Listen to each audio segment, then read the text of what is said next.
No whammy, no whammy, no whammy. Does 7 hit? No, your explodes. Wait, what?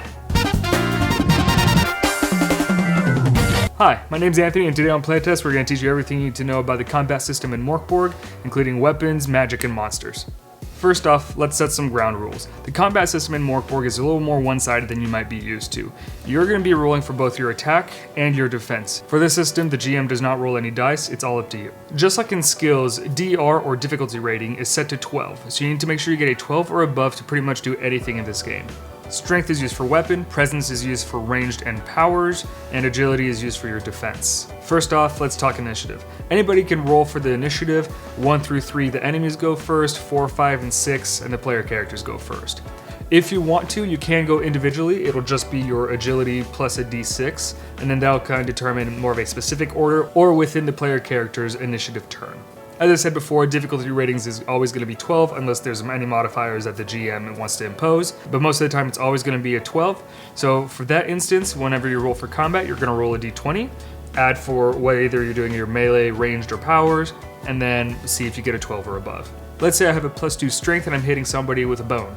I'm just going to simply roll a d12, add my strength. If it's 12, perfect. If it's not, I fail. Now, since this is a one-sided system, defense is going to be the same thing and put upon you. You're simply going to roll your agility, get a 12 or above. If so, you succeed. If you don't, you're going to start taking damage. Whenever you take damage, make sure you look at whether or not you have armor. Whether you have light, medium, or heavy is going to dictate on how much damage you're going to be able to reduce. Let's say you have light armor, which means it's a D2, so roll a D4, half it, whatever the number is, take it away from the damage that the enemy is doing. If it's a medium armor, you get a D4. If it's a heavy armor, you get a D6. Now you can also crit and fumble. So critical is when you roll a 20, fumble is when you roll a 1.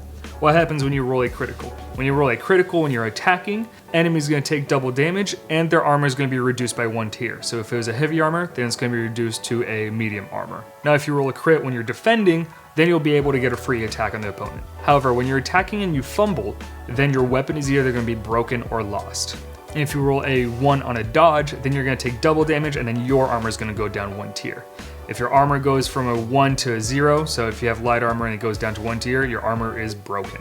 Now in the unfortunate event and very plausible event that your character dies, once you hit 0 health points, you're going to roll a d4. Once you roll a d4, you're simply going to look at the outcome. Rolling a 1 renders you unconscious for d4 rounds. Once you get up, you get d4 health. On a 2, you're going to roll a d6, look on the table and see what's broken or if your eye is missing or something's going to happen to your body. On a 3, you're going to start hemorrhaging, which means in a d2 rounds, you're going to start dying and you have that amount of time to kind of heal yourself or you're dead. And if you roll a 4, you're just automatically dead.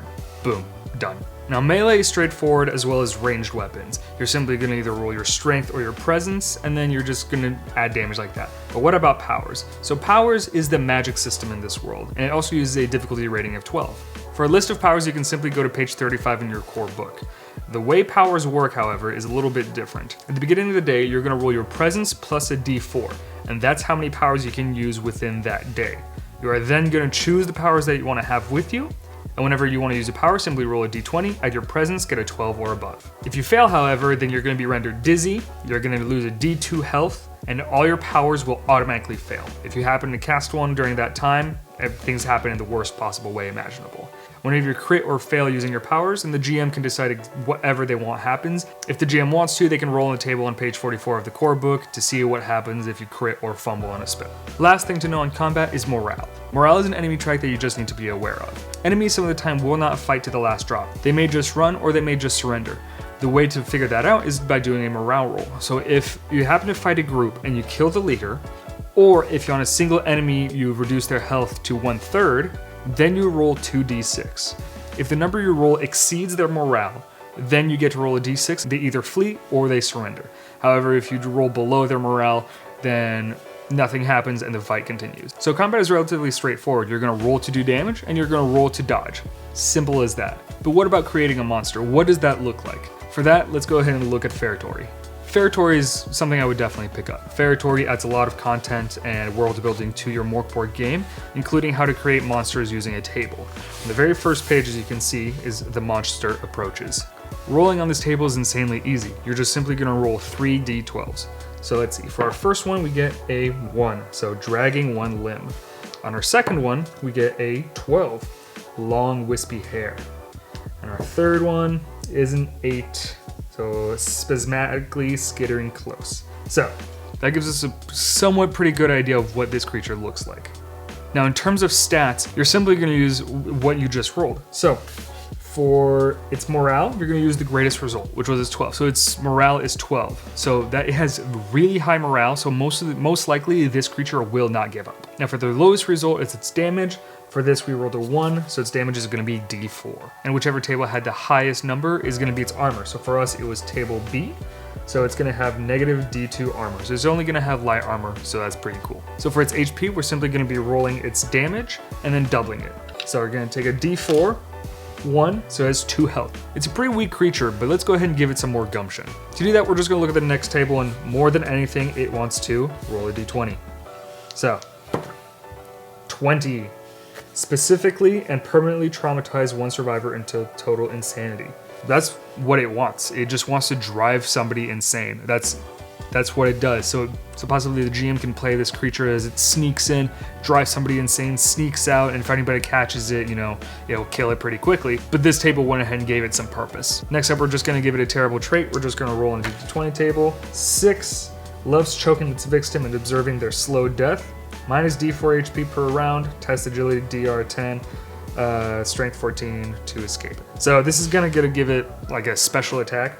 How I would see it is a slow moving, kind of traumatic looking thing that just wants to mend people insane and just choke them to death. It looks like it's pretty weak, but it looks like there's a lot of flavor that this guy was given it. Now with that, let's go ahead and run a quick combat scenario using the character that we created in our character creation and this monster.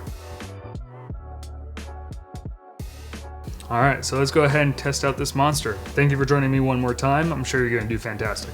Thanks, I put on my best robe for you. Let's go ahead and get started. So for this, the monster is going to go ahead and just start attacking you. I mean, you've seen it, you're by yourself at your camp. Let's go ahead and roll for initiative. Alright, so D6, 4, so I go first. I'm going to go ahead and use my staff that I have. My strength is 0, so I just need to roll 12 or above on my D20. I get a 9, unfortunately I do not hit it. Ooh, alright, well it's just gonna go ahead and swing right back at you. It's gonna try to choke you out. Alright, so I'm just gonna dodge it, so I just roll a D20, try to get a 12 or above. My agility is 2. Let's go ahead and see. I get a 13 plus 2, 15, so I'm able to dodge it so it does not do any damage to me. Awesome, so you guys are just a bunch of fucking ninnies. Hey, well with that I'm gonna go ahead and attack it. Roll a D20. 19, does that hit? Of course it does, it's above a 12. So I'll go ahead and roll for damage with a D4 for my staff, get 3 damage. Alright, well this is the only time I get to roll a dice to see how much damage it gets reduced by. Since it has light armor, it's a D2, so I roll a D4 divided by 2, so 4 divided by 2 is 2. So it only takes 1 damage, and I will say it's going to use its terrible trait of loves choking its victims. So test agility DR 10 to avoid, strength DR to escape, so let's see if you can avoid it. You fucking bitch. Fuck off. I'll go ahead and do that. 8 plus 0. It chokes the shit out of me. F you. It's now going to be a D4 per round.